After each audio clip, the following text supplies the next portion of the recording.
قال الله تبارك وتعالى والذين هم عن اللغو معرضون صدق الله العظيم.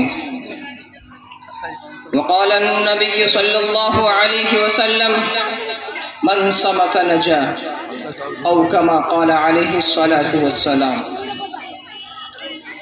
لفظوں کو احتیاط سے لانا زبان پر، لفظوں کو احتیاط سے لانا زبان پر، واپس نہ تیر پلٹے جب نکلے کمان سے.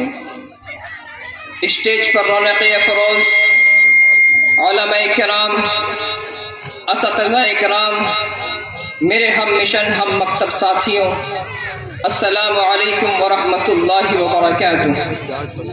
سامعین محترم، ارشاد خدا بندی ہے قد افلح المؤمنون، یقیناً ایمان والے کامیاب ہو گئے. اے رب، ایمان والوں کی نشانی کیا ہے؟ الذین هم فی صلاتهم خاشعون، الذین هم فی صلاتهم خاشعون والذین هم عن اللغو معرضون. ایمان والے وہ ہیں جو اپنی نمازوں میں خشوع کرتے ہیں، لغویات، ہزلیات، بےہودہ بے فائدہ باتوں اور قول عمل سے بچتے ہیں. سید الناصحین، امام المرسلین، فخر الاولین والآخرین، محبوب ذو القوة المتین، رحمت للعالمین صلی اللہ علیہ وسلم کا فرمان ہے جو شخص ایمان رکھتا ہو اسے زبان پر قابو کرنا چاہیے.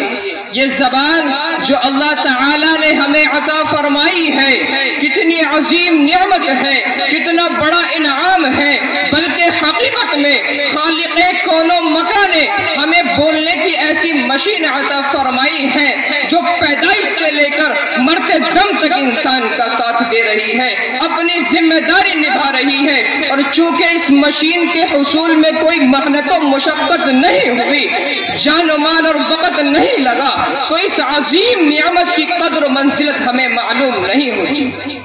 جو کچھ زبان پر آ جائے بول پڑتے ہیں. حضور اکرم صلی اللہ علیہ وسلم کا ارشاد گرامی ہے المسلم من سلم المسلمون من لسانہ ویدہ، کہ حقیقی مومن وہ ہے جس کی زبان اور اس کے ہاتھوں سے دوسرے مسلمان محفوظ رہیں.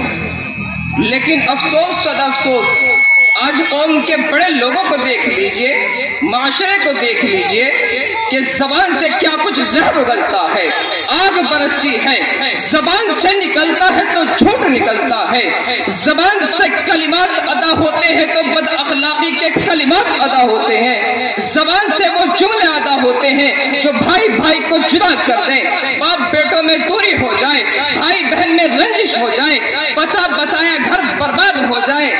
زبان سے وہ جملے نکلتے ہیں جو دوسروں کی تکلیف کا باعث بنتے ہیں. الغرض جو کچھ زبان پر آ جائے بول پڑتے ہیں. حضور اکرم صلی اللہ علیہ وسلم کا فرمان ہے، غور سے سنیں، حضور اکرم صلی اللہ علیہ وسلم کا فرمان ہے جہنم میں اکثریت ان لوگوں کی ہوگی جو زبان کے کرتوت کی وجہ سے انہیں منہ جہنم میں ڈال دیے جائیں. ایک مرتبہ حضرت ابو بکر صدیق رضی اللہ تعالی عنہ اپنی زبان کو ہاتھ سے پکڑ کر کھینچ رہے تھے. کیا فرمایا کہ ایک مرتبہ حضرت ابو بکر صدیق رضی اللہ تعالی عنہ اپنی زبان کو ہاتھ سے پکڑ کر کھینچ رہے تھے. حضرت عمر رضی اللہ تعالی عنہ نے دیکھ کر فرمایا اے محبوب پیغمبر کے نائب، اے افضل البشر بعد الانبیاء، آپ یہ کیا کر رہے ہیں؟ آپ رضی اللہ تعالی عنہ نے ارشاد فرمایا اس زبان نے مجھے بڑی ہلاکتوں میں ڈال دیا ہے، اس لیے میں اس زبان کو قابو کرنا چاہتا ہوں تاکہ اس میں اچھائی تو ہو، برائی نہ ہو، صدق تو ہو، کذب نہ ہو، نصیحت تو ہو، غیبت نہ ہو، خیر تو ہو، شر نہ ہو، شریف کلام تو ہو، شب و شتم نہ ہو، نرم تو ہو، گرم نہ ہو، عدل تو ہو، ظلم نہ ہو، وفا تو ہو، جفا نہ ہو، اجر تو ہو، زجر نہ ہو، خیر تو ہو، شر نہ ہو.